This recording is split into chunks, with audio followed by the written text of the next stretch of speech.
ഒരിക്കലും ഒരാളെയും ജനമധ്യത്തിൽ വെച്ച് അധിക്ഷേപിക്കാൻ പാടില്ല. അങ്ങനെ അധിക്ഷേപിക്കുന്നവരെ കുറിച്ച് നബി മുഹമ്മദ് മുസ്തഫ സല്ലല്ലാഹു അലൈഹി വസല്ലമ തങ്ങൾ ഒരു സുന്ദരമായ രൂപം പറഞ്ഞ് മനസ്സിലാക്കി തരും. ജനമധ്യത്തിൽ വെച്ച് അധിക്ഷേപിക്കുകയും അദ്ദേഹം ഒറ്റയ്ക്കിരിക്കുമ്പോൾ പോയി മാപ്പ് ചോദിക്കുകയും ചെയ്യുക എന്നത്, ജനമധ്യത്തിൽ വെച്ച് അദ്ദേഹത്തിന് വിവസ്ത്രനാക്കുകയും ഒറ്റയ്ക്കിരിക്കുമ്പോൾ ആ വസ്ത്രം തിരിച്ചു നൽകുകയും ചെയ്യുന്നവനെ പോലെയാണെന്ന് നബി മുഹമ്മദ് മുസ്തഫ സല്ലല്ലാഹു അലൈഹി വസല്ലം. അതുകൊണ്ട് നമ്മൾ ആരും അധിക്ഷേപിക്കാൻ പാടില്ല. അദ്ദേഹത്തിന്റെ ഭാഗത്ത് തെറ്റുണ്ടാകട്ടെ, തെറ്റുണ്ടാകാതിരിക്കട്ടെ, അദ്ദേഹത്തിന് ഒരിക്കലും നമ്മൾ ജനമധ്യത്തിൽ വെച്ച് അധിക്ഷേപ വാക്കുകൾ പറയാൻ പാടില്ല.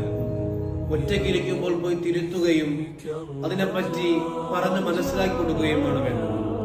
കാരണം അദ്ദേഹത്തിന്റെ ഹൃദയം വേദനിച്ചു കഴിഞ്ഞാൽ നാളെ മരിക്കുന്നതിന് മുമ്പ് നമ്മൾ അതുപോലെ ഒരു വേദന അനുഭവിക്കേണ്ടി വരുമെന്ന് നബി മുഹമ്മദ്